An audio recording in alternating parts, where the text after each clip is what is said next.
दर्शकों नमस्कार। नित्य दिन की भांति आपको कुछ न कुछ नई देखने और सुनने को मिलते रहता है।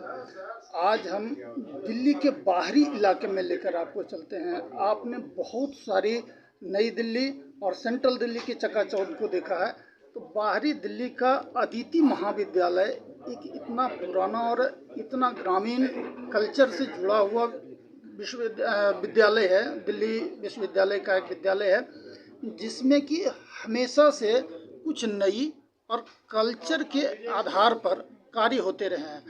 आज नीलम राठी मैम यहाँ के प्रिंसिपल हैं और नीलम राठी मैम को बहुत दिनों से लोग जानते हैं कि हमेशा कुछ नया करने के लिए जानी जाती हैं। मैम, अदिति महाविद्यालय लड़कियों की सर्वांगीण विकास के लिए बने थे ग्रामीण क्षेत्रों में। आपके आने के बाद क्या विशेषताएं?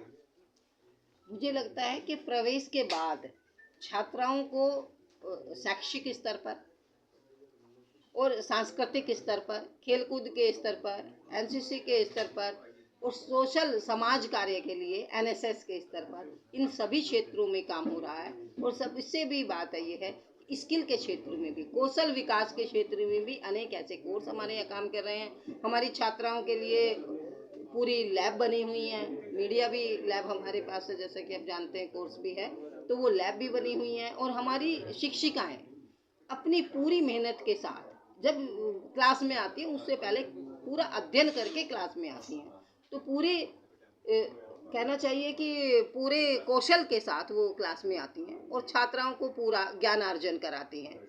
छात्र भी जो है वो शिक्षिकाओं के को अच्छी तरह से ग्रहण करते हैं। और कहना चाहिए कि जो छात्राएं हैं वो प्लेसमेंट तक, जैसे कि मैंने अभी कहा कि प्रवेश से प्लेसमेंट तक, अध्ययन से रोजगार तक की यात्रा पूरी करती हैं। और इस यात्रा में वो संस्कारों की यात्रा भी करती हैं। हम उनको जहाँ ज्ञान की शिक्षा देते हैं वहीं हम संस्कारों की शिक्षा भी देते हैं, नैतिक और चरित्रवान बनने की तरफ भी अग्रसर करते हैं। तो नैतिक मूल्यों की शिक्षा भी हमें यहाँ साथ साथ हम छात्राओं को देते हैं। ये सब के सब चल रहे हैं जी।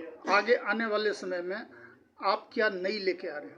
आगे आने वाले समय में हमारी योजनाएं जो है वो दो तरह से हैं कि जो कोर्स हैं वो और अधिक उन्नत बने। कुछ पीजी कोर्सेज हमारे यहाँ नए प्रारंभ हों, और ये भी हमारा उद्देश्य इस आने वाले समय में होगा कि जो भी कोर्स हम लाए, जैसे कि अभी मैं एक घटना आपको बताती हूँ कि हमारे यहाँ कई राज्यों के छात्राएं पढ़ती हैं।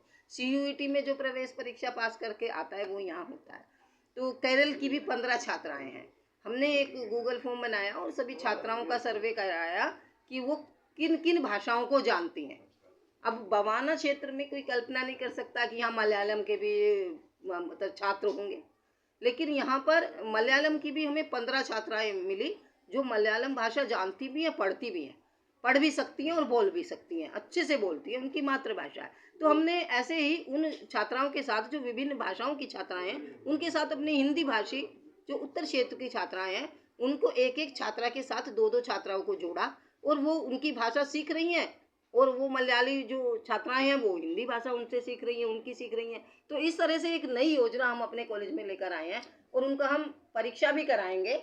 लेकिन एक छात्रा वर्सेस 2 छात्रा, ऐसे अगर 15 छात्राएं हमारी केरल की हैं, मलयाली भाषी हैं, तो उनके साथ 30 छात्राएं जो मलयाली भाषी नहीं है, हिंदी की हैं, वो उनके साथ जोड़ी गई हैं, एक के साथ 2 के तरीके से।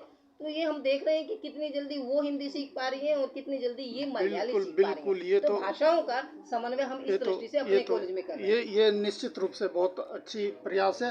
तो दर्शकों, आपने जैसा कि देखा कि मैम किस प्रकार से ग्रामीण इलाके की जो पहले डिग्री कॉलेज थी अब इसको पीजी कॉलेज तक आया है, तो अब आएगा।